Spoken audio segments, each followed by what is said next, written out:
Ladies and gentlemen, boys and girls, children of all ages, the Buffalo Fanatics proudly brings to you.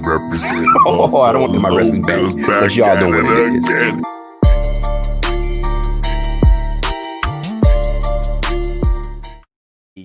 is. Hey, you can't tell me that beat doesn't go hard. Hard body, ladies and gentlemen, it's your boy Rico, bat biggity, back at it again. Yes, sir, it's your boy, and we are here live. You know what it is, it's the Buffalo Fanatics. This is the Rico Report. Yes, sir, we have a nice night. Well, I think it's a nice night to talk Bills football. Don't y'all think that is a great night to touch on Bills football? And I won't be doing it by myself.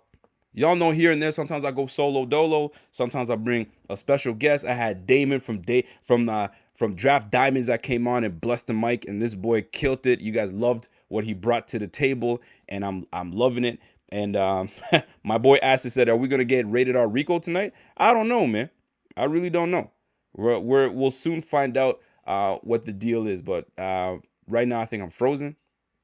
I'm good. We're good. I think I'm frozen, but we may not get rated R Rico. It all depends on what my other guest decides to bring to the table. If he's soft, then that's what we're going to do. But I doubt it.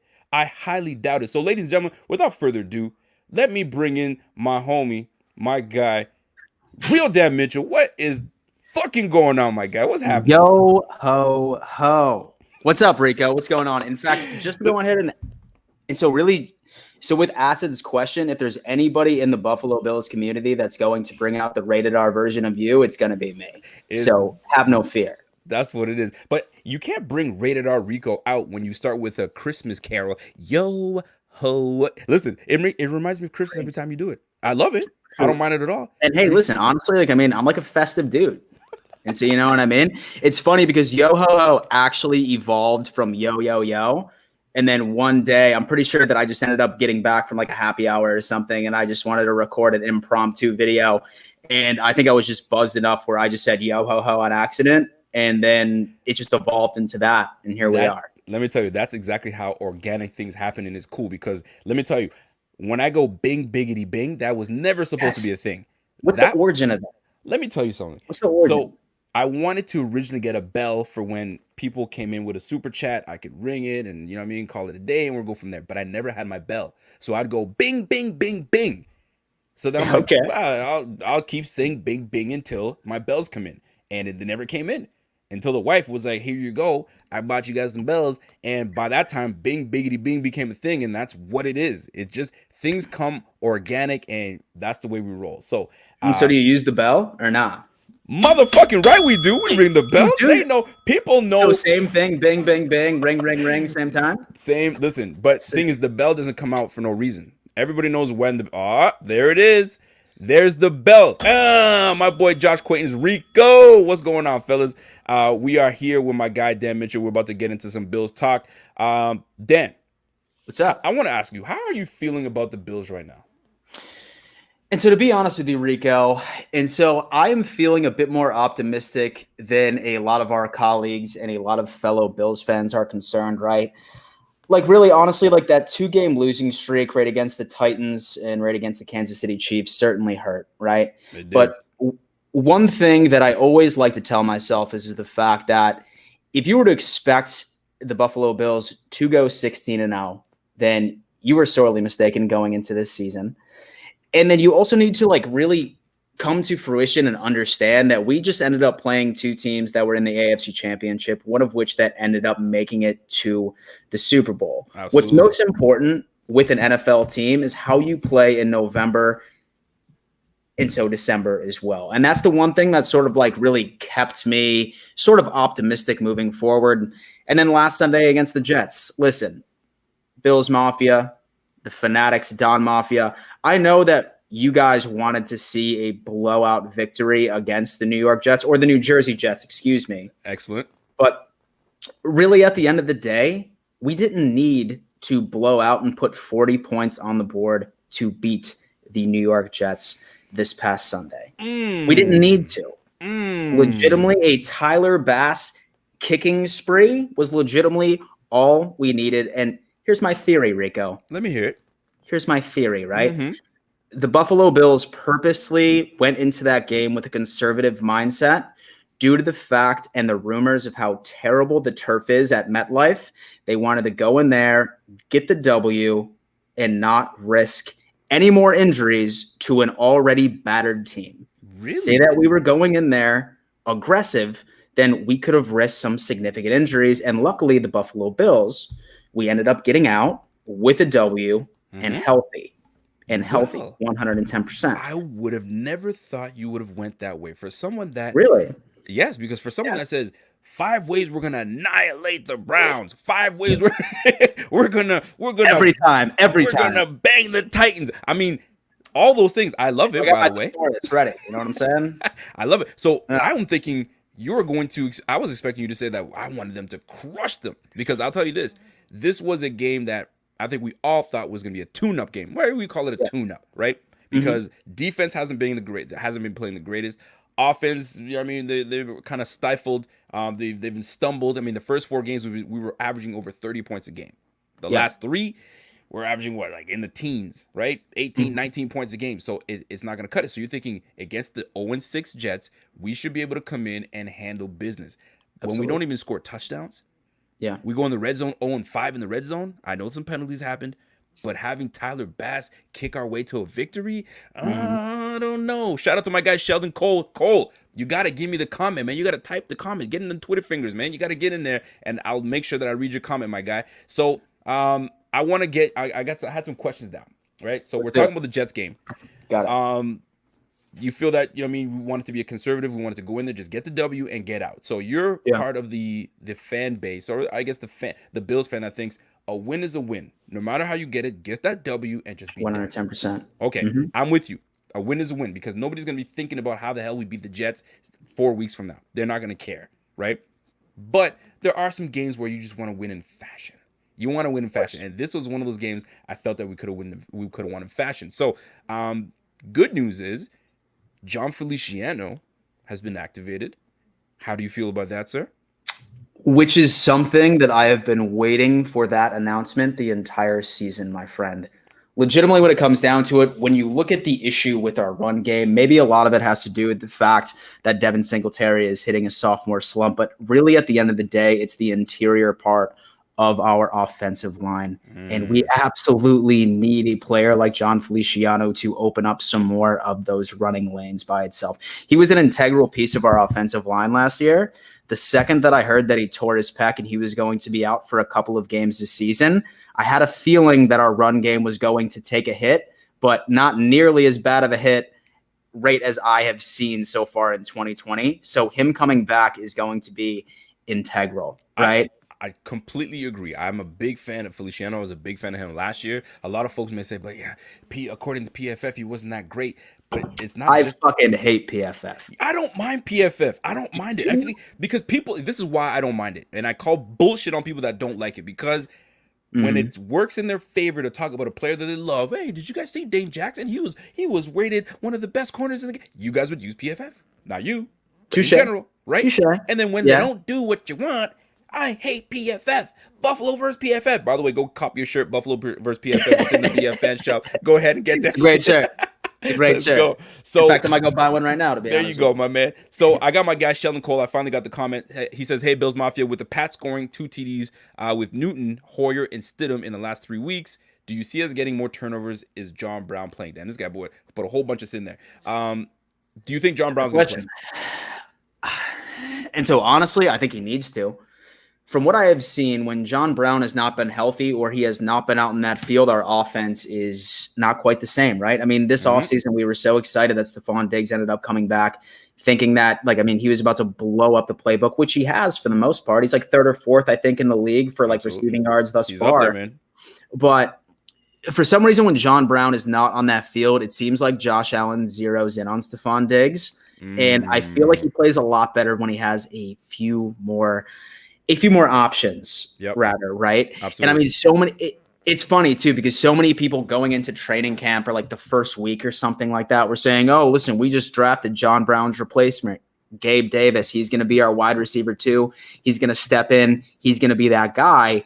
And then all it took was just a couple of games where John Brown was not in or he was playing injured, where you realize we kind of need John Brown. Yeah, the heart grows fonder for those that are away from you, right? From the team. So John Brown being away, it kind of changed things because John Brown presents different skill set than a Gabe Davis. We thought Gabe Davis would come in and just kind of kill the game, right? Yeah. But it's not. So you need every integral part of this damn offense to make it work. That's why we've built this damn team around Josh Allen, which brings me to my next. By the way, Ryan Sealback, shout out to you. He says my two favorite Bills YouTubers, Rated R Rico and my guy Don Rated R Rico. Yeah, that's what it is, man. The triple R. They know what it is, man. So I gotta ask you this though. So looking at this Bills team and looking at who we have at quarterback, your thoughts on Josh Allen's play just the last game. Mm-hmm. I want to know how you felt about his play in that game, because I have people saying that he was okay. I have people saying that he was amazing. You just got to look at what he did. And I myself think that he just had an okay game. Yeah. So what are your thoughts? And so this is definitely an interesting question, right? Because say, for example, that we did not know the score right now, and we just understood that the Buffalo Bills won the game. And if you were to tell me that Josh Allen were to throw for over 300 yards with a 70% completion rate, say that I only heard that, then I would have expected the Buffalo Bills to put up 35 points, like right on the New York Jets by itself. Mm-hmm. The reason I think that a lot of Bills fans are skeptical of Josh Allen is because he has progressed so much into year 3 that it has raised the bar. Say, for example, that this game were to occur last year, Josh Allen would not even be in the conversation. We would be blaming a whole multitude of different reasons why we lost that game, right? His progression is there. Yes, I understand that the Chiefs game was certainly not ideal, but really against the Titans, he played a pretty good game statistically at the end of the day. But our special teams and defense didn't do us any favors with giving the Titans an average starting position on the fucking 32. So he's making the right moves, and obviously he's still a young quarterback, and I don't care which quarterback you throw out there in the NFL. There's going to be some bad throws. There's going to be misreads. There's going to be some things where you're going to scratch his head. Absolutely. But it's clear that the steps that he has taken this year has raised the bar. Like, think about it. Like, how lucky are we right now that we are criticizing our quarterback for throwing over 300 yards with a 70% completion rate? It's crazy, right? Right? It sounds like we're spoiled. That's what it is. Or we just don't know how to act when we get nice things. Because we get nice things and we expect it all the time. Everybody come down to reality. There's going to be some ugly days, you know what I'm saying? And there's going to be some great days. There's some days where I don't feel the sexiest. You know what I'm saying? Yeah. There's some days that I feel damn fine. And I say, woman, get in that bedroom because I'm about to put it to you. And there's some days I don't feel good. I'm going to lay it down. I'm going to lay it down. I'm sure Don Mafia, I'm sure my man Dan does the same. Hold on a second. I got to ask this question. Go ahead. I think your lady comes in sometimes and sits next to you. She does, yeah. What's her name? Wait, sorry. What's her nickname? Right. Did you guys give her a nickname? Right. I have to understand. So her nickname is Sparkles. Okay, I thought I heard that right. Okay. Yeah. So I try to keep her anonymous because I don't want just some random pervs hitting her up on Instagram and shit like that. Absolutely, or whatever. I mean, which is fine and totally was definitely per her request. So I mean, we started calling her Sparkles and stuff like that. And I mean, of course, you get some trolls in there being like, "Oh, bro, which strip club you meet her at?" I mean, with that name, blah blah blah. Tell me what you think of this introduction. That. Go ahead, ladies and gentlemen. We've got Sparkle coming to the stage. Everyone, give a clap for Sparkle. Hey, that's exactly what it would sound like to me. But I like it. I like the play. No, yeah, dude, exactly. 100%. It's funny because I didn't even give her the name.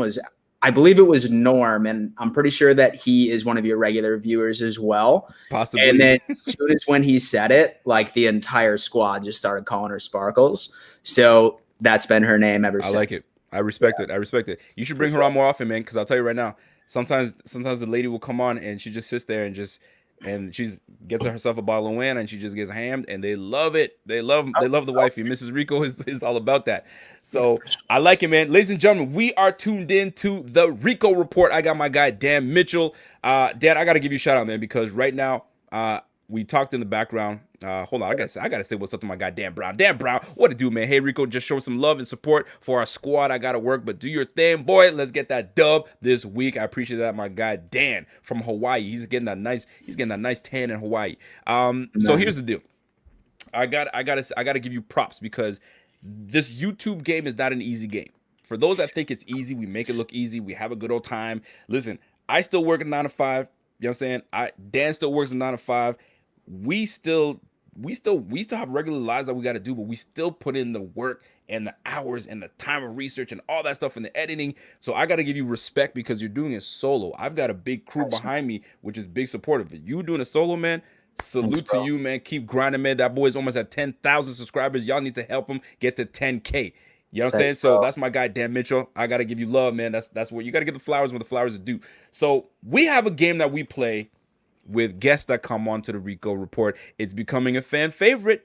People are loving it. Yeah. This game is called 2 Words. Let me get my banners up because we're going to give my guy, Dan, the ability to express himself with 2 words. 2 words of my man Dan. All right, so game. I'm gonna give you a softball. I'm gonna lob it to you. You can smash that out the park, and then we'll go into it. I might throw you off. I might throw you a curveball over here and there, but we'll go and we'll get it popping. So by the way, you guys are tuned in. Smash that like, not for me. Smash that like for my guy Dan. You're listening to the Rico Report. If you're listening on the podcast for the next day, salute to you guys. This is gonna be one of the best podcasts you probably ever listened to. So let's keep it rocking. Let's go.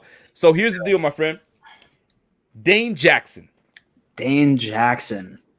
Surprisingly amazing. Surprisingly amazing. Would you like to elaborate on that? Or are you good with just surprisingly amazing? What did you feel about his game? For sure, man. Honestly, like looking back, like right into his college days, a lot of the times when he ended up playing in the slot at Pitt, like there was a lot of times where like he didn't so it looked like that, like he really didn't know how to make the correct decision. Like there were a lot of reads that like he didn't end up making appropriately. Absolutely. But since we ended up putting him out to the outside, I'm surprised his college coaches never understood that because it legitimately narrowed down his vision and he was able to make plays when the Buffalo Bills needed him to make plays. A lot of people are high on Dane Jackson, myself included. However, unfortunately, when it comes to the sample size of playing against the New Jersey Jets, and I mean, we still need to see exactly what he is going to be like once he actually faces like mid-tier receivers, not even quite the elite receivers, but mid-tier receivers.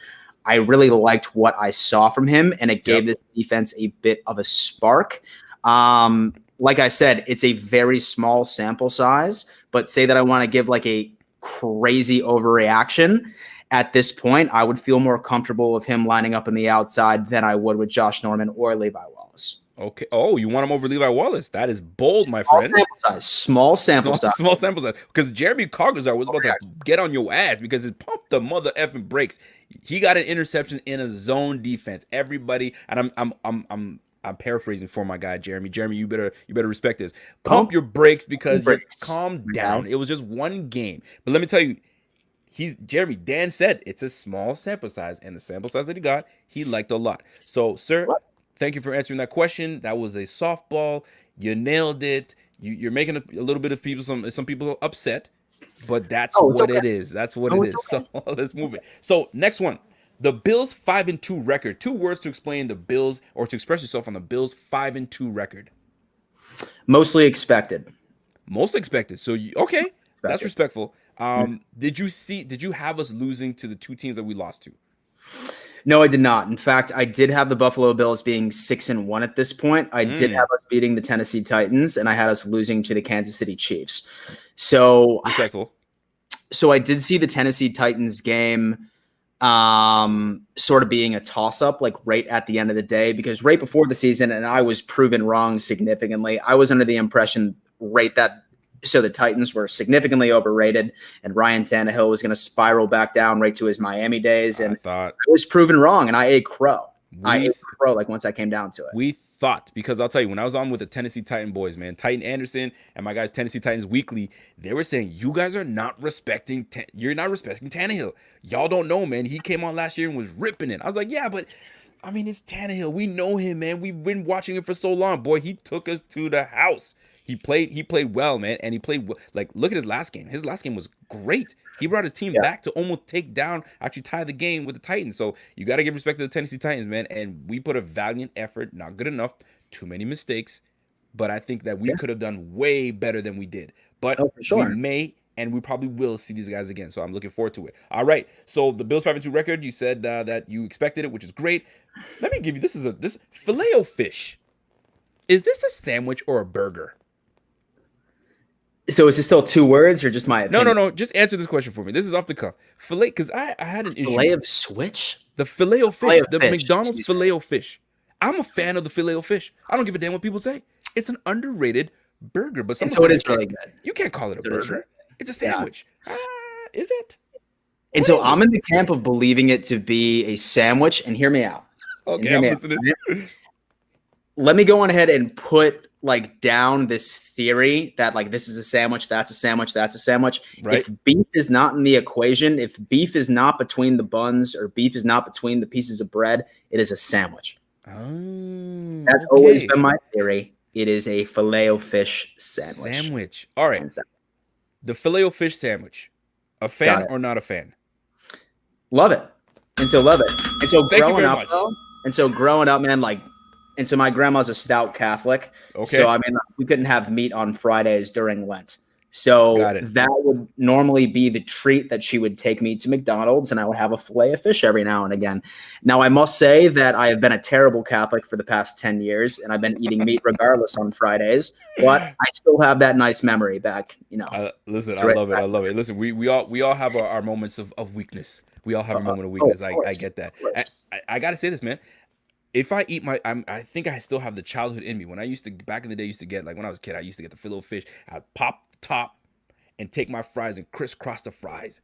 And I'll still do that to this day because it takes me Damn. back. Oh, you gotta try that shit. You get the Really? Filet-O-Fish and the fries together. Mucho bueno. I tell you, I don't know why I'm speaking Italiano when it's just a freaking Filet-O-Fish that we're talking about. So But switching fast food establishments real fast. Go What ahead. are your thoughts on dipping your fries in the chocolate frosty? Some people hate it, some people love it. Is it a McDonald's fry we're talking about? Because it makes a difference. Oh, It makes a difference. Wow. Because so you've cross-pollinated before? Like you've bought a Wendy's frosty, then drove down to McDonald's and got the fries? I have crossed before, but not for a Frosty. I've gotten the fries at McDonald's. Okay. And this was the day I was born. I don't know if you guys have you guys don't have Harvey's. So a Harvey's burger, that's a Canadian thing. A Harvey's burger and W burgers are really damn good too. I'm a fan of NW burgers, but those McDonald's fries just hit different. Now take a McDonald's do. fry and Best get a fries. sundae, an ice cream sundae, dip that bitch in there. Oh, it's money, but people might think I'm sick for that, so I don't care. Fucking McFlurry. It's good, man. Like the perfect salt to sweetness ratio. Listen, let me ring that bell for you, man. That's what I'm talking about. Let's switch up. Let's switch up. All right, here we go. So we went with the Filet-O-Fish. Thank you for clarifying that because I thought it was a burger.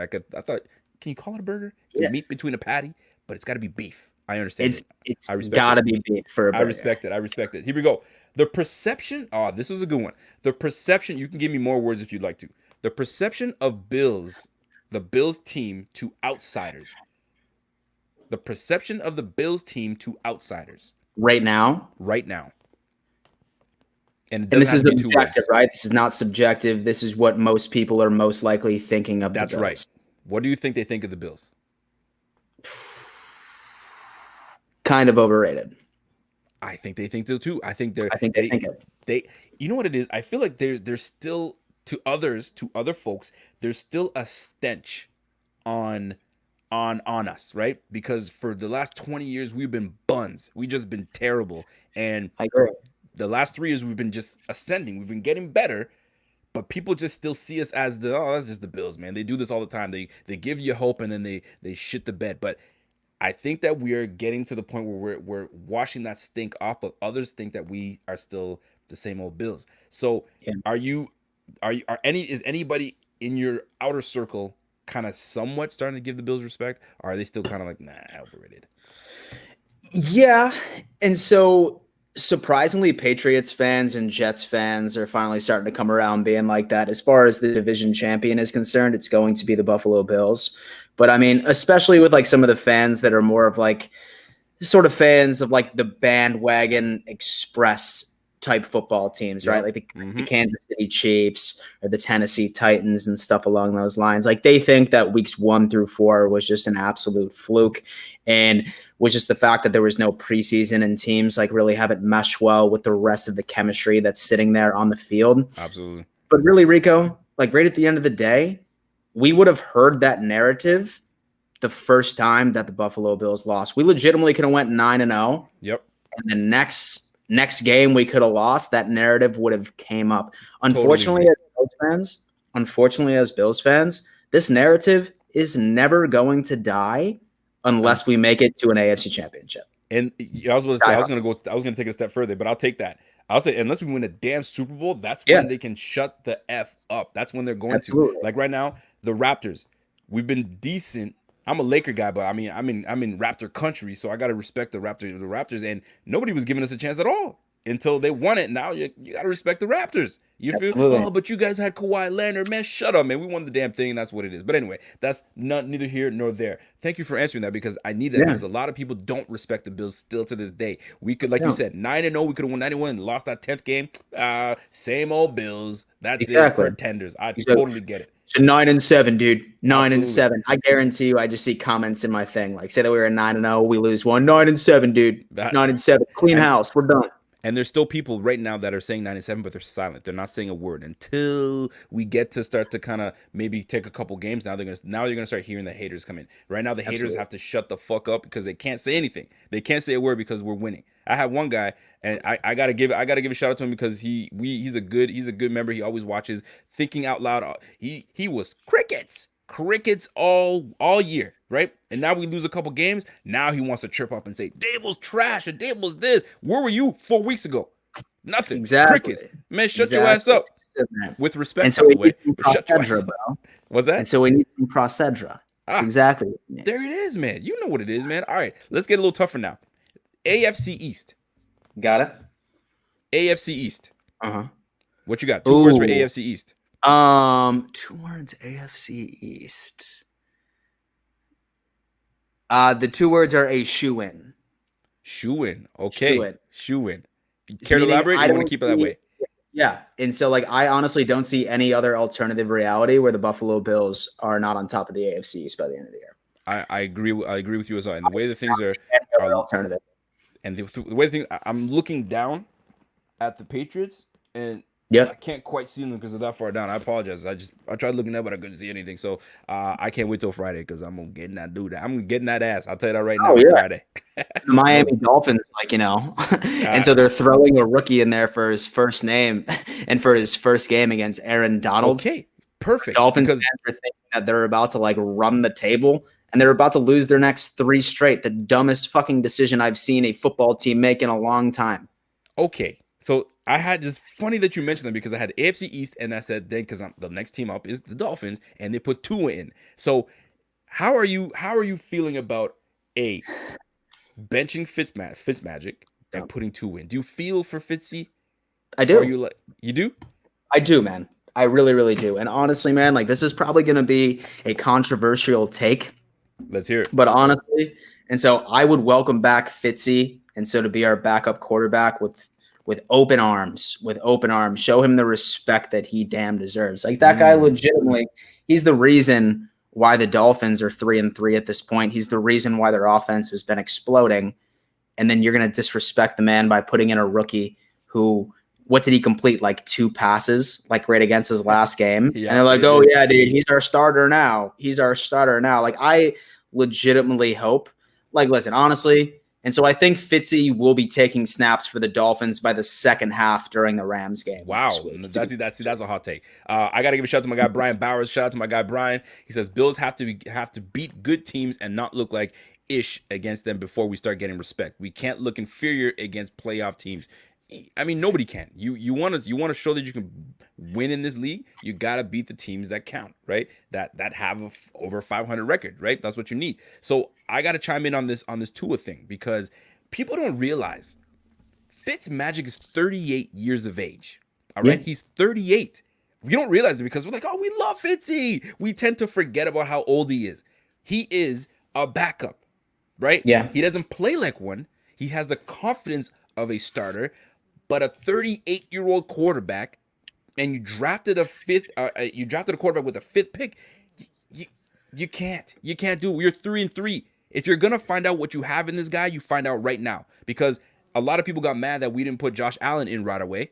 We messed around. We put Nate Peterman. Thank you very much. I got that Nate Peterman in there. Nate Peterman in, and then we brought Anderson in, and we're just messing around with that shit. So the fact of the matter is, they're not waiting. They're like, no, fuck this. We took this guy in the fifth with the fifth pick. He's getting in. We need to find out what he's got right now, right? And so you like the move, is what you're saying. I like the move. At first I You like didn't, because I got my emotions got into it. I like Fitzy, that little beard of his, right? But I'm like, yo, fuck all that. You're 38 years of age, man. You're 38. You need to be the mentor behind him. It hurts the way it happened, but it's got to happen, because if it were vice versa and we had a 38-year-old guy and we had a freaking rookie ready to go, you say put the rookie in right now to see what he's got, because we need to find out. We don't want to wait and find out what he's got. Let's just say you wait till next year and you find out that he was some trash. Yeah.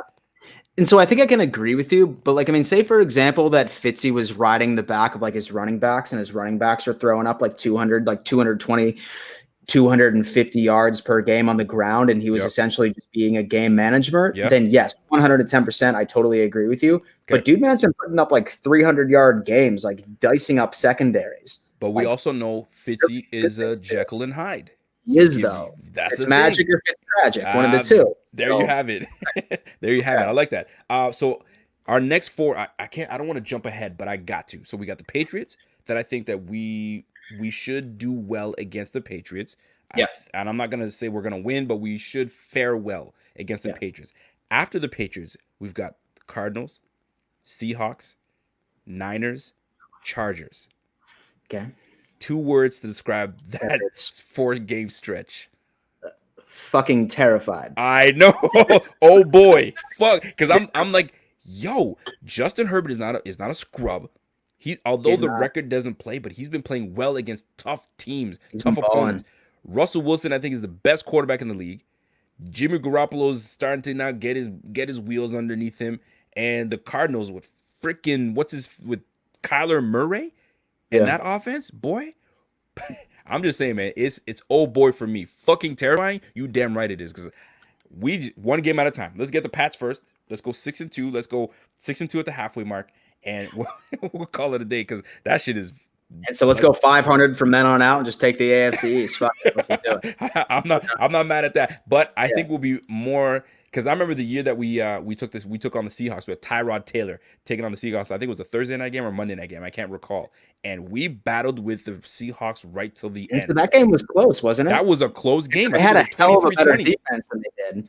And so they had a hell of a better defense back then, and we had a way shittier offense back then. Thank you very much. So anything can happen. That's the thing, right? And right now, that Seahawks defense, although, I mean, we'd like to think that they're the Seahawks of old, they're not. They're, I think, ranked near the bottom defensively. So we have an opportunity. If we can get that Allen from the first 4 weeks to jump into the games further, and I don't want to jump ahead of the Patriots, you catch what I'm saying. By the way, we've got 371 people watching right now. Salute to you guys. This is great. This is Tuesday night. This is the Rico Report on the Buffalo Fanatics. I got my guy Dan Mitchell from the Don Mafia.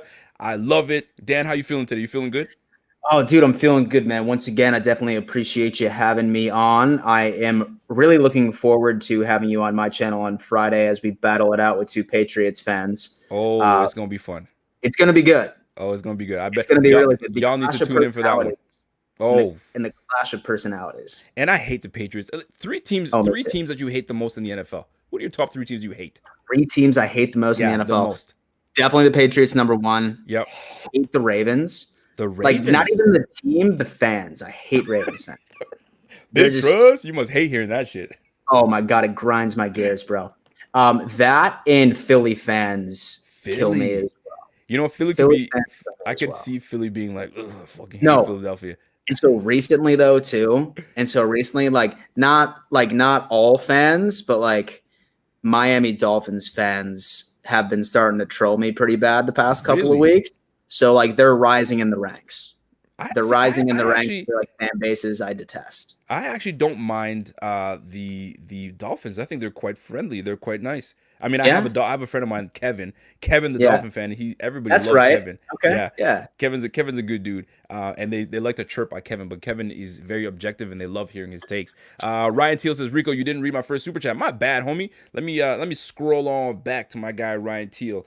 As we sit here with my guy Dan. So Ryan Teal, I'm scrolling up, my guy, and I'm trying to look for the super chat, but I don't see that, so now I'm gonna apologize. So make your comment known and put it up there, and I'm gonna find it and put it up to you, my guy. So Bills, here's one for you. Bills Twitter. God. And so I'm with you. Ridiculously aggravating. They are, can't they be? I feel like there's a lot of what annoys you the most about Bills Twitter? Bro, there is just so much pessimism. Like there is so much pessimism. Like God forbid that Josh Allen like overthrows somebody. Like there's just like a storm of tweets being like, throw Barkley in, bro. Let's just like do that. Like it's just like it's a giant of overreaction. And the problem is like, and so I get it. Like say that like the Bills lose, then soon as when they lose, I'm very pissed off and I'm thinking a whole bunch of things. For sure. But I never go to Twitter and express those things. Like I always try to keep it positive. Some people like they just express their frustrations immediately and they legitimately just sit there and like they'll like start an argument with you like for one thing saying that we need to convince sort of the Stevie Johnson and sort of roll back from retirement or stuff like that and replace Stephon Diggs. Like you just get some of the most ridiculous takes. We need to get Lorenzo Alexander back on the Bills. We need to bring him back. Dude, Totally get it. Now I will say this though, I use Twitter to express myself as well. I don't think I go to the point where I'm like, get Fromm in the game. I'm more sitting there like, yo, did you see that play? Oh, this will happen. Like you express yourself, but the one thing I hate about Bill's Twitter is there's a lot of like know-it-alls. Oh, put absolutely. Something out there, they're quick to jump in your shit. Like, no, sir, according to this is what it is. All right, man, you have it. Cool, I was wrong. All right, next. Come on, legitimately, man. Like they're just like reading a paragraph from Buffalo Rumblings and just paraphrasing it. Like they don't know shit. Yeah, man, it's a whole bunch of that stuff, man. Real talk.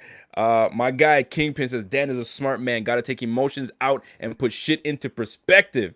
Look at my guy coming to you. There you go. Sleep on your negative energy. I like it. I like it. See, I'm not one of those guys sleeps. I get right up in there shit. That's why we do the games right after, man. Emotions are raw. Get up in the game and get in there. Then I do Tuesday shows to sleep on it and say, I had time to reflect. I was wrong about sir. You know, feel me? It wasn't as bad as anticipated. There you go. Absolutely. That's it. My guy Ryan Teal says, think Quinnen Williams rumors are true, and do we give up our first round pick for him? No. Hell no, I'm not giving a first round pick. Are you giving up a first round pick? No. What would you give up for Quinnen Williams? Maybe second. Maybe. I would second. I would have went third. It's more like a third round pick type of thing, but I just don't think. And so I think that there's a team out there that would be an idiot and give a first round for him. Yep. Would be dumb. But say that it's from a Bills perspective, then I'd probably give a third, maybe a second. Yeah, I'm on third right now, but if they really threw something else in with Quinnen, then maybe I'll give him a second. But then you gotta pay Quinnen afterwards. So that's a whole nother ballgame. And with the amount of money that we talking about this too, Rico. Like, I mean, I'm like really excited to talk about this as well because I mean, like, say that like there's like this guy that's rumored to hit free agency or he's going to be released or he's on the trade block. Like so many people are like, oh my God, like let's go get him. Like so many people were talking about Everson. So many people were talking about JJ Watt. So many people were obviously talking about like that interior defensive line help, which I'm not going to sit here and tell you that we don't need interior defensive line help. Okay. We certainly do, but we just don't have the money, man. We don't. Like we just don't have the money. Do you know how much money we have right now in the cap? $4 million, I think. 4.7 million. What are we gonna do with that? I would love to have a JJ Watt. I would. I think he'd make our defense that much better. We just won't be able to afford it. And I might as well get to it. Do you think we make a trade at the trade deadline? Say that we do, man. It's not going to be a big name whatsoever. But say that there is going to be a trade. It is going to help out our depth situation in the defense. Because I mean, like you look at our defensive line and you look at our cornerback room. And you look at our linebacker room, like honestly, like I mean, like we've seen how our defense looks like when Matt Milano is not in there. We've seen what it looks like when all of our cornerbacks are hurting. Absolutely. We desperately need some type of depth. And I know a lot of people, right? And they're not going to be happy about this take because there's this narrative going around that we hop on every single former Carolina Panther on the face of the planet. But there is a gentleman who's a cornerback who is more than able and better than, I would say, 3 or 4 cornerbacks that are on our current roster that was just released by the Carolina Panthers. That is Eli Apple. It's funny because I have Eli Apple written. I wanted to get your thoughts on Eli Apple. Eli Apples, I believe, was drafted by the Giants. First early, rounder. quite First early. Rounder. I think the 8th pick. So actually, I'm not mad at that. I'm not mad at that if we decide to bring him in, because this would be a typical. Now it's not a descendant of Bean, because Bean has nothing to do with that, but it's not a bad idea to bring in. You don't have to make a trade. You can bring in some guy that has some I guess some I'd like to say some tread left before he's out of the league. So maybe McDermott can bring something out of him. That's what he does, man. He brings the best out of everybody. So I kind of don't mind that. Exactly. My guy Davion Price says, Rico, Dan the man, great duo. If we win the division at 9-7, is that still a success for us? Winning the division over the Pats means everything. 9-7, is that successful? 110%. As long as you make the dance, it doesn't matter, because the postseason is an entire different season. Look at the Tennessee Titans last year, right? So they were 9-7. They went into the playoffs and marched all the way to the AFC Championship. It's all about what team gets hot at the right time. And that's why I always say football means the most in November and December. That's when football means the most. That's when you got to start to run getting hot. The fucking ball. Thank you. We gotta run the ball, man. Damn ball. Run the damn ball. I tried to segue you into it because I know that's your shit. Run the damn ball. And that's the fact. And right now we can't run the ball. And this is my next. It's gonna segue to the next person, Brian Winters. What are your thoughts on my guy Brian Winters? And I love Brian Winters so much. I wanted you to get a good look at him. You see that look? You see that mug? Take a good look. See it? Look at us and look at this. Yeah. Look at us. And look at this. And so he looks like somebody that would be a good offensive lineman, but unfortunately looks are, and so we're not always describing, it's funny you say this, right? It's like super funny that you say that, because during the off season, when we ended up picking him up, I was talking to my buddy who's a Jets YouTuber. His name is Richie. Yep. And he was telling me, he was just like, you know what, Brian Winters, good luck. He's a penalty machine, and he most certainly has been for the Buffalo Bills so far this year. He's getting beat by defensive linemen each and every single game. It's gross. And so I think the only thing that made him look better was the fact that Ike Bodiger was in last week. That is the only reason why Brian Winters didn't look as bad as he normally was just because Ike Bodiger just ended up going on ahead and making him look like a damn Pro Bowler, because that's just how bad he essentially was, right?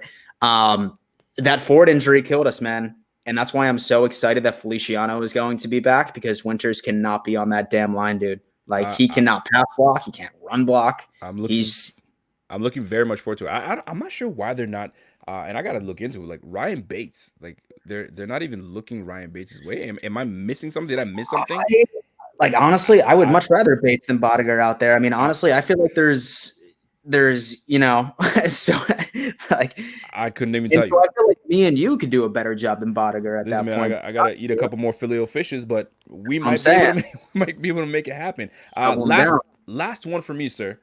When you think of the word manscape, what are 2 words that come to you when you think of the word manscape? Manscaped. 2 words. Clean testes. Baby. Clean testes. I kind of like it. Have you ever used products of Manscaped? Dude, you know what? I haven't, but I feel like since we've been having this conversation, and I feel like I've been hearing a lot about Manscaped throughout the past couple of years, I'm going to go on ahead and have to investigate, right? I did hear that they have this ball deodorant, which Indeed. So, I mean, I'm thinking about sort of like slowly getting into that brand. Can I stop you right there? Go ahead. Because right now, if you decide that you want to take part in getting 20% off and free shipping and refining the gentleman and refining them balls, you gotta hit up use the promo code Fanatics and get your shit together because your lady will appreciate it. Folks, stop playing games and stop playing with your balls and actually do something with them and manscape. That's what it comes Exactly. down to. Because I'll tell you, my lady appreciates it. She's like, "Did you manscape?" I was like, "You damn right, girl. You damn right." And Gotta get rid of that bush, yo. I think Sparkle would appreciate it. She would. That's what I'm She talking would.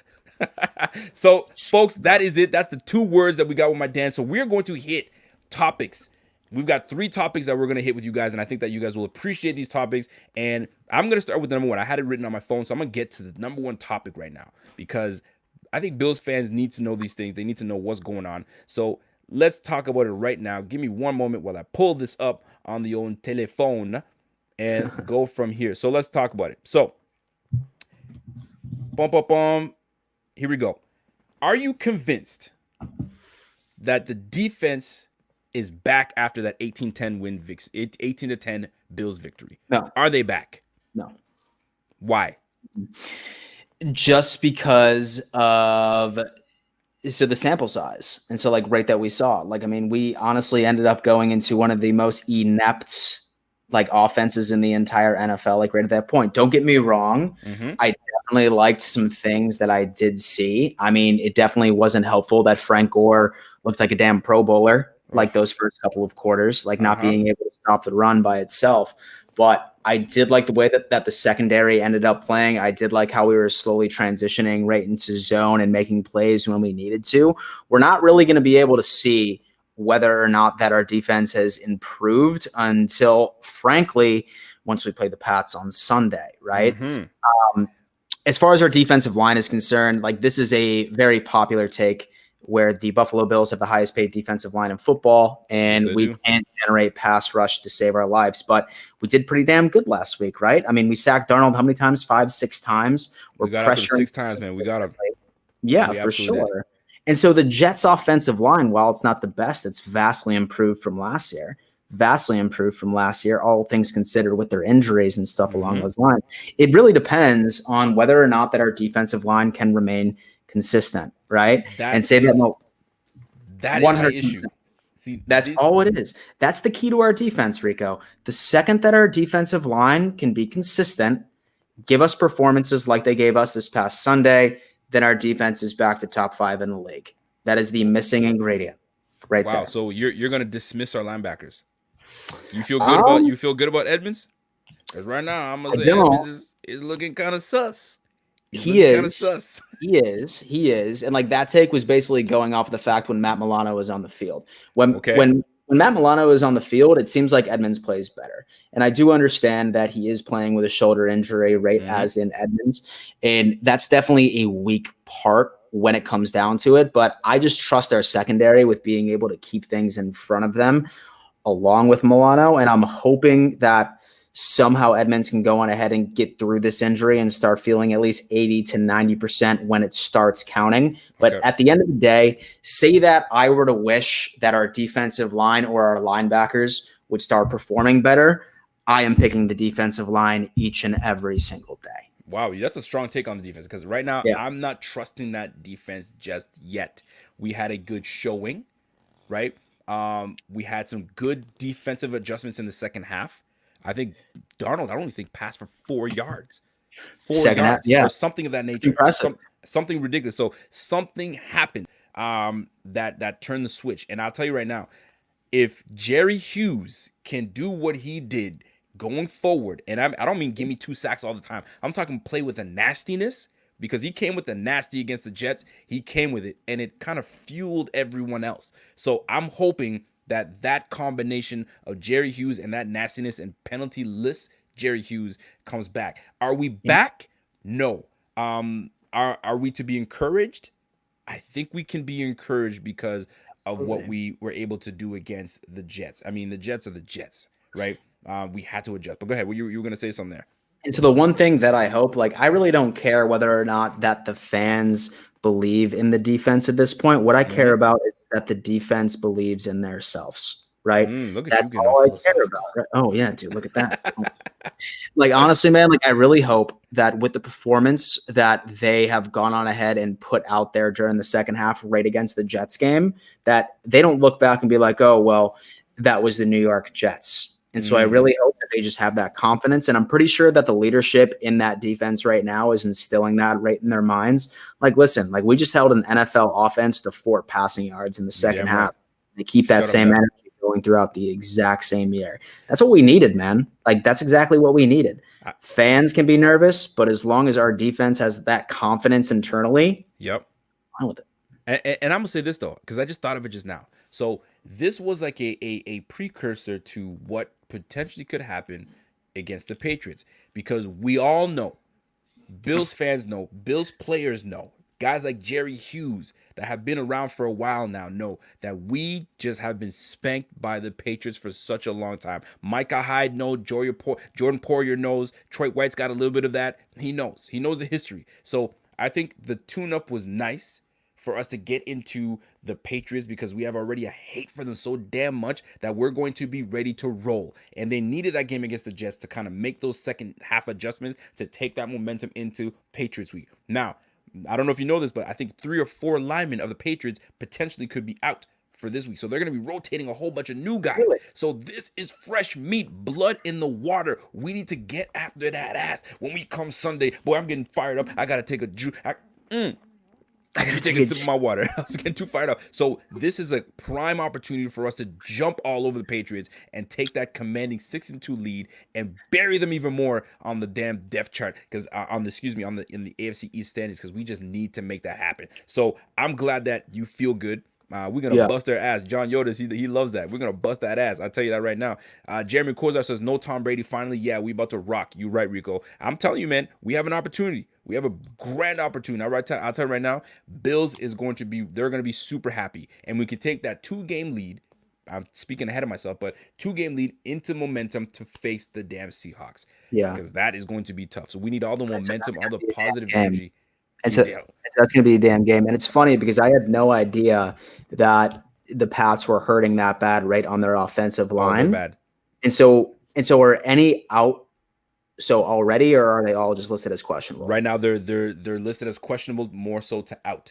So right Got it. now, they even asked the old line coach, I think is Popovich or whatnot, and he's like, I don't know what we're gonna do, but we're gonna figure something out. So they're hurting. They're hurting at the old line. Then you have Cam Newton that's not playing well right now. He's Yeah. just not playing well. I don't know. Ever since the COVID thing happened and he had time off, it hasn't done him well. He's just not in sync with his receivers. I'm sure of it. I am sure of it. N'Keal Harry's upset. I'm sure of it. Edelman He's a is bust, pissed. though. Yeah, Harry's. I try to give love to my Canadians. I try to, but Edelman, I'm sure he's pissed. He's not. He's not doing it right now. So, and Belichick, who knows what Belichick is looking like right now. So that's one of the topics I wanted to hit. I wanted to appreciate that. Second topic. You ready for that second topic, sir? Let's do it. Let's do it. So we are looking at. We talked about the defense, on how we feel about the defense. So second topic we're hitting is changing of the guards at the running back position. Can you see something happening? Is Moss on his way to taking over? And before you jump into that, I never wanted to admit it because I'm a fan of Devin Singletary. I love him. I'm sure we all love Devin Singletary. And Moss was looking a little suspect to me, but he showed me something this game that is making me think twice about what I thought about that tandem. And I feel that there could be a changing of the guards happening. So I wanted to know what your thoughts are. Do we stick with Singletary, or do you see something happen, something shaping up? Yeah. So, I mean, that's definitely an interesting question, right? And so, I mean, I think a lot of it has to do with the fact with that interior of the offensive line, a lot of the reason, like why our run game has been absolute shit. Um, do I still believe in Singletary? Yes, I do. And do I think that it is too early for us to go on ahead and start dominating the snap counts for Zach Moss? Yes, but I don't think that it's going to hurt to slowly start to incorporate Zach Moss and eventually have him take over Singletary. Not right away, because I feel like Singletary really hasn't been able to really like reach his final form this season, especially due to the interior rate of that offensive line. I mean, like we had Cody Ford playing guard for the first time in his damn career. Right. And then of course We have damn Brian Winters. We had Ike Bodiger in there. You know what I mean? So our offensive line, while it's actually been pretty damn good for pass protection, run protection really has not. And like really being able to carve out those run lanes have been less than stellar. As far as athleticism is concerned, I mean, I think Zach Moss is a better running back than Devin Singletary. Oh, okay. I think that he has the potential of being a better running back than Devin Singletary, but I don't think that it's too soon. And so I think it's too soon to completely give up on Singletary. I really want to see what he can do once Feliciano is out there. Okay, I respect it. I want to give a shout out to my guy Sergio Chavez. I didn't miss your comment. He said not too worried about the New England running backs. We'll focus heavy to stop them, but we'll forget about contain. They can get Cam on the outside. That's what he's trying to say right now. And I'm not too worried about Cam. Cam is he's not just there yet, but I mean, we'll see. He's not in the groove right now. Marquis says Moss needs to put his money where his mouth is. You absolutely right, because he keeps telling people that he's going to make them make business decisions. I didn't see any of that shit the other day. I didn't see any business decisions. I didn't see any business decisions. My boy was trying to dance and shook and jive, man. I'm not about that shit. American B7 says, is Cam Newton even going to play this week because he got benched? He got benched because he just wasn't playing well. Sometimes you just gotta save him from himself. Right now he was just the balls were thrown behind. He just wasn't playing well. They had to yank him. It was just looking bad. So it was just a matter of time. By the way, shout out to each and every one of you guys tuning in. We have 400 viewers on a Tuesday night, and I'm telling you right now, it's not because of me. It's because of this guy right here, my guy Dan Mitchell, joining us today. I appreciate your time, my G. How are you doing for time? You good for time? I don't want Sparkle to get mad.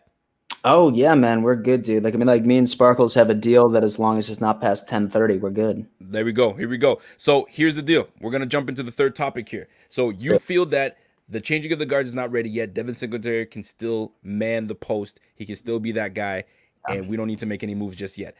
I, on the other hand, feel that the changing of the guards is happening, and we don't know it yet. The cold is coming. They had 2 games to see what Devin Singletary can do to really propel us forward. The Rams game, he had a decent game. He was actually pretty nice in the Rams game, but he's been somewhat underwhelming. Now, I wanted to blame Singletary for being the guy that's just not doing it, but I realized that our guard play is not great, and that's what's not propelling him to do well. But I do see that they're starting to incorporate Moss. They don't want to.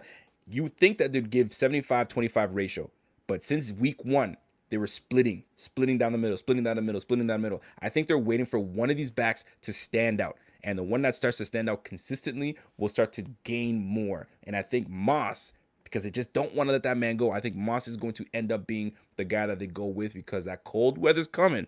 And what do you want to do? When that cold weather's coming, you want to give it to your big boy, the one that's right in between the tackles. So we're about to find out. I hope I'm wrong, because I love Singletary, but it seems like it's coming. But I'm gonna stick with yours right now, because I like yours, because slowly incorporate it.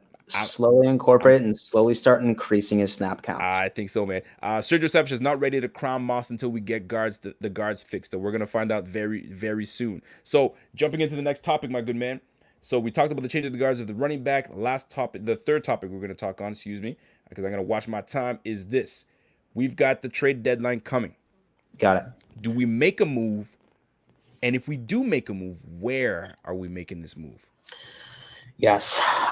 So like we were talking about earlier, man, like we are significantly held back with the amount of capital that we have within our cap space at this point. $4 million. I mean, let's just go on ahead and put whatever to bed where we think that we can get some type of veteran, like some type of big name that's going to come to this team. That's simply not going to happen. I agree with you, actually. If we do make a move, it's going to be somebody that is still on their rookie contract, that maybe they ended up finding a replacement and they didn't end up fitting within another team's specific scheme.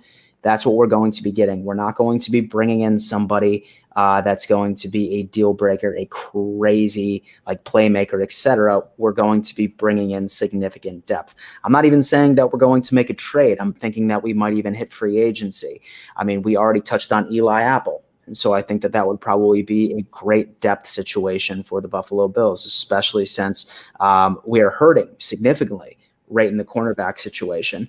And then maybe eventually we can bring in some type of linebacker, say that a team is willing to part ways that is still on a rookie contract whatsoever. the most important thing that the Buffalo Bills need right now is depth. And we didn't realize that we needed depth because we Right. were spoiled in 2019. Mm-hmm. Somehow we ended up getting out of 2019 as healthy as damn possible. Not a This bad. year, I feel like we're getting karma, So Okay. say That's that a we good. That's a go on good angle. ahead. So, I mean, say that we do make a move, say that we do make a trade. It's not going to be some splashy name. It's going to be a depth move. And I'm gonna agree. I'm gonna agree with you on that. I don't think it's gonna be anything splashy either. It doesn't. Mhm. It doesn't give me bean vibes, especially mid season, Yeah. right? Off season, maybe. Mid Yeah. season, I can't see that happening. So I think that we don't make any trades. I think we stay And don't put. get a $4 million. You got to watch that wallet. And Bean loves to watch his wallet. He ain't gonna just spend the money Yes. willy nilly now. I am a little disappointed in what transpired with Quentin Spain, but that's a whole different ball game because my man just didn't want to be here. He didn't like being benched, and he said, "Trade me or release me, do something." So they did. They wished him. They Yeah. said, "Peace the hell out." And I think he's now joining the Cincinnati Bengals. So we'll find out. But I think I'm going to stay with you. I'm going to agree with you. I don't think we make any big splashes. And if we do, it's last deal. It's a guy that's on his last deal. They're not really working out. And but I think he goes free agent route. He's waiting for guys to get released because some guys are getting released right now. I can't trade you. I'm going to release you. And now here being coming in and looking around to see what's going on. So I think I'm going to agree with you there, Sarah. I think that's a great point. Sean Sherman says a double team one tech. He wants a big boy in the middle. Okay. I think we're okay in the middle. I don't know if you guys realize it, but Jefferson's a beast, and if we just have that tandem of Jefferson and my guy Ed Oliver rotating and getting in there and just creating the havoc, and we have that edge pressure, I think we'll be okay. We'll be able to mask it with Milano coming back. But Milano is a big piece of this defense. I never thought I would say this, but Milano is a bigger piece than I thought he would, man. Golly. I will say this. So We need to pay him next year, man. how much? 13, 12, 11, 15, 17? What are you trying to pay him? I'd say 11. I'd say 11, He might not 12. want 11. He's going to be looking for 13, 14. That's my opinion. And so the best ability is availability. Absolutely. So that's what's going to happen. So I think that that's going to drive down his market price. And I mean, I'm hoping that, he's bought into the culture enough where he'd be able to sign like some type of like friendly deal. But if not, I mean, the first thing that we address in the draft next year, first round, needs to be a linebacker. I'm with you. Needs to be a linebacker. I like linebacker. I'm a big fan of it. Yeah. But I'm also looking at the interior line. I'm also looking at the interior line because I don't think I don't know, man. I'm falling out of with Cody Ford, and it might be too soon. My eyes are still on him, but I'm falling out of with him, and we're gonna find out. I might be talking too soon, so I'm gonna leave it at that. But drafting a linebacker, I think that would be good. And one guy to look for, my guy Draft Diamond told me to look at Chaz Surratt. I think it's Chaz Surratt. Look that name up, and I think you'd be good. So we've got a few more minutes before we get out of here. I need your game balls of last week. We're gonna call them Manscaped game balls of last week. Who did you give your Manscaped game balls last week? And so how many balls do I have? You got 3 balls, baby. You got an extra ball. 3 balls. You got an extra ball. Do what you will with that extra ball. Damn, dude. Damn, man. All right. Well, I mean, first is probably going to have to be the obvious, and that's going to have to go to Tyler Bass. And so there is a running joke right on my live streams, like during my game time reaction, where this one guy always says, "What are we going to get, Tyler Bass or Tyler Ass?" And it looked like that Tyler Bass. And so Tyler Bass ended up showing up, man, 6 for 8. I mean, honestly, you cannot not give him the game ball. I mean, he accounted for all of our damn points during 18. And I'm hoping that just instills confidence in him moving forward, right? And I mean, just a micro take from there. So many people are so easy to sort of go on ahead and say, oh, okay, this kicker's a bust, this kicker's a bust. You don't develop kickers, you develop kickers, man. Look at Vinatieri's numbers his rookie year. Look at all the elite kickers their rookie years. You develop them and they become better. I'm hoping he gets that. I like that. Tyler Ass or Tyler Bass? Which one you gonna get? Ass or Tyler Bass? Which you can get? Number 2, I'm gonna have to go with Dane Jackson. I was not expecting him to come off of the practice squad and make the impact that he did. Not only did he get that pick, he also had, I believe it was in the first quarter, that bat away, which was huge, which ended Yeah, up big one. going on ahead and making a turnover on downs, Dope. which is amazing. I love that play. He seemed to be in his element, man. He seemed to do very well, rate and coverage and zone coverage, etc. So, I mean, I was super, super happy with him. And then third is going to have to be Beasley, man. Third's going to have Bees. Bees, Okay. dude. All right. Dude, Bees, I respect it. So Bees, dude. He's having a Tyler career year. Bass, he's having a solid year, man. I like what Yeah. he's doing right now. So you have Tyler Bass, you got Beasley, and you've got my guy Dane Jackson. So you're gonna disrespect Jerry Hughes like that? Oh, he was a monster. But that's okay. That's okay because honorable. Well, you know what? We'll give honorable mention to Yeah. Jerry Hughes. I like Okay. that. So So good.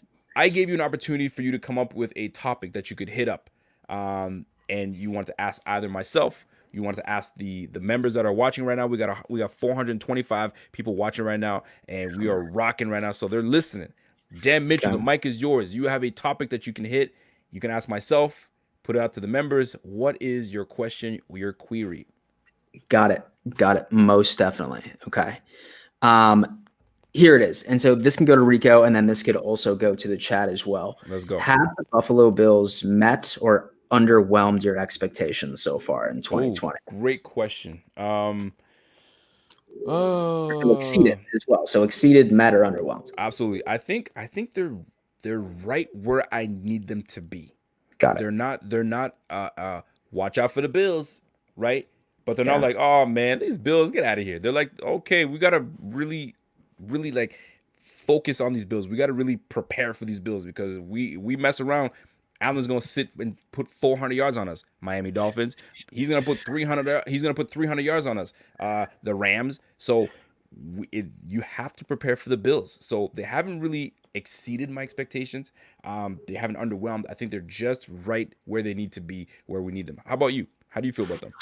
Yeah, dude. Honestly, like I always put it into this perspective. Say, for example, that we were to travel back in time into July, and someone were to tell me, "Hey, Dan, going into Week 8, the Buffalo Bills are 5-2, sitting on top of their division," then I would be clicking my fucking heels, my guy. Like I would be absolutely pumped, ready to go.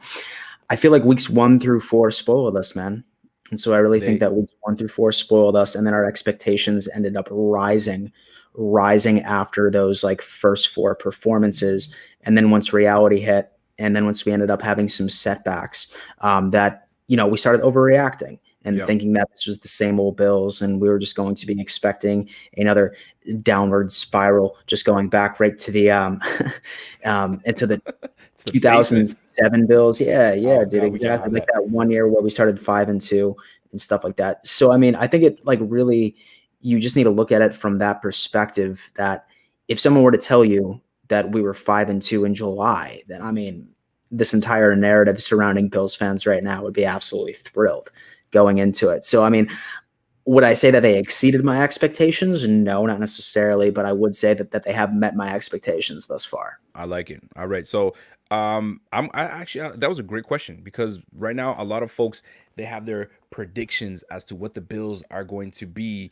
They give their record predictions, and a lot of people. My man Bobby was like, "Yo, it's written." He says, "I think he had us at 6-0 coming into this 6-0, and he had us beating the Chiefs, I believe, or I think we're at 6-1. So pretty damn good. I think a lot of people felt that this was going to be. We needed to come out heavy and strong in the first 6 weeks, but here comes the heavy. The heavy's coming in the second half of the season. So this is where we're going to find out what this team is really made of. Is McBean got these guys ready? Speaking of ready, I have a feeling that one guy is not ready and is starting to really annoy the heck out of me, and that is Dawson fucking Knox.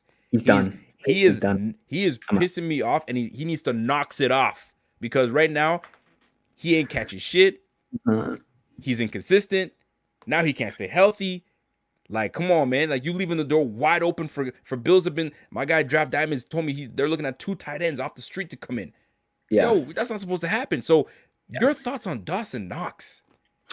Dude, honestly, man, like, I mean, like, this is probably a joke that has gone way too soon. But like, I was scrolling through Twitter and stuff like that, and like when the news broke that Dawson Knox caught COVID-19, someone just said, finally he caught something. Like, dude, damn. I wanted to say, but I was like, I'm not gonna be that guy. I'm Like, not gonna be yeah, that guy. dude, exactly. Just let me be the fall man. Fuck it. You know Yeah, what I mean? man. You ain't Um, catching shit, but you get catch COVID. Come on, man. Stop that bullshit, boy.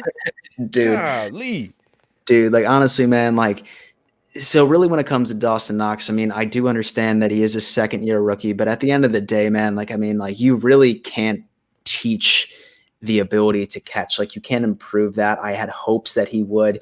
He was saying all this stuff that he spent a lot of time with the jug machine, really working on his mechanics and Yeah, trying to be able to make those decisions.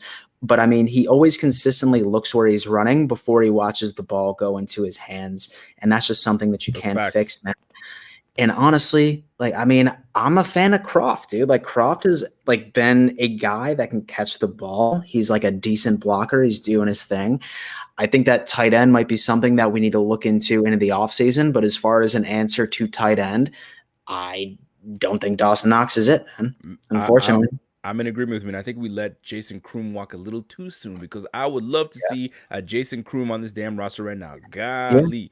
You know what I'm saying? Yeah. He's getting on the roster right now, and he scored a touchdown the other day with the Eagles. I think it was a couple weeks ago. So it's a damn shame what's happened to Knox. And Sweeney better get healthy because we're gonna get a heavy dose of Sweeney, and I don't want to see Lee Smith on this damn roster or Nate Becton or whatever the hell the other tight end is. I have a question for my guy Batman before you get out of here.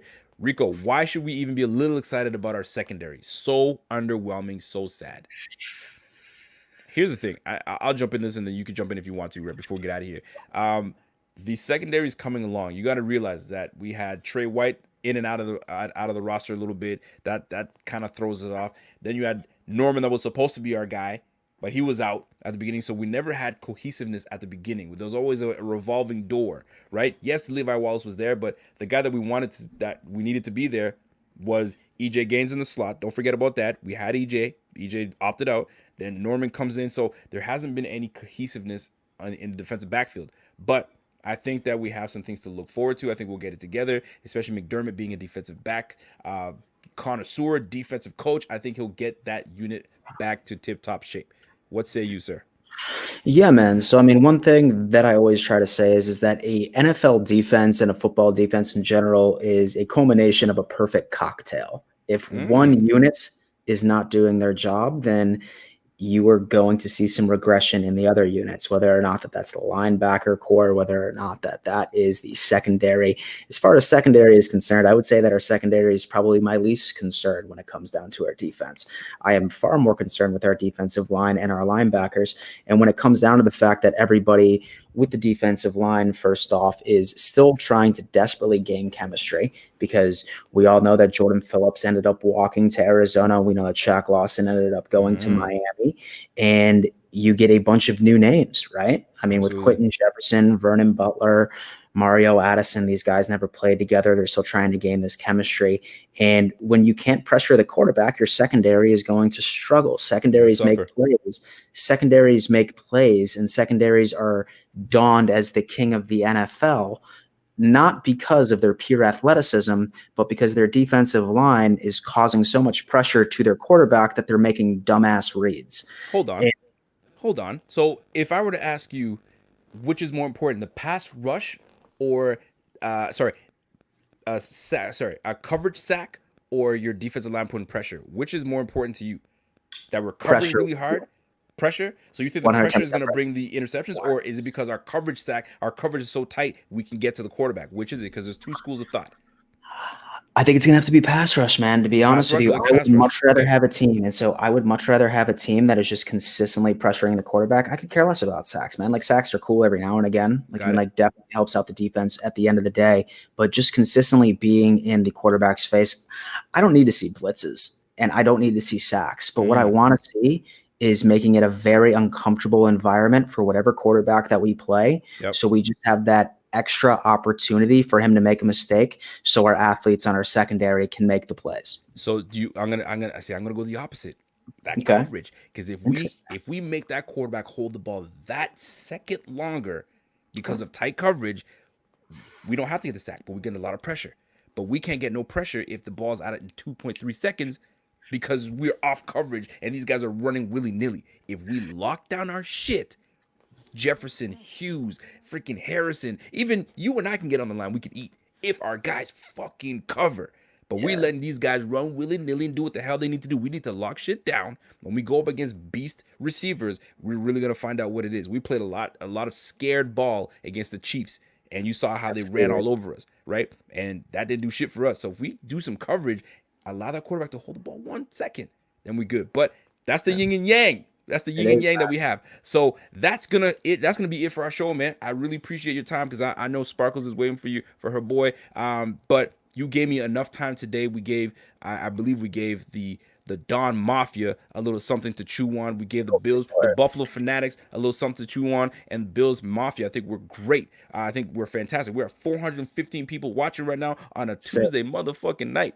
You gotta be kidding me, folks. So that's what it is. So Don Mafia, my guy Dan, I want you to plug all your shit. Let the people know where they can find you, where your handle's at. Tell them, let the people know what's going on, man. yeah, man, what's going on? So, I mean, like, I've been on YouTube for about a year and 3 months. Say that you want to watch my videos. I mostly do the pre-recorded videos. I do live stream my full game time reaction during play, like during each and every single game. So, I mean, definitely head over to the channel. That's just at Dan Mitchell, and definitely come join the Dom Mafia, baby. Like, I mean, we are always accepting some Bills fans onto there. I did start a podcast with former safety Aaron Williams of the Buffalo Bills about a month or so ago. We end up dropping our audio version every single Thursday night, and then the video goes on my channel, I believe, on Saturdays. That's what we've been doing from there. So, I mean, definitely going ahead and check that out. And say that you ever want to talk to me in real time, the best way to do so is on Twitter, and my handle is at Real Dan Mitchell.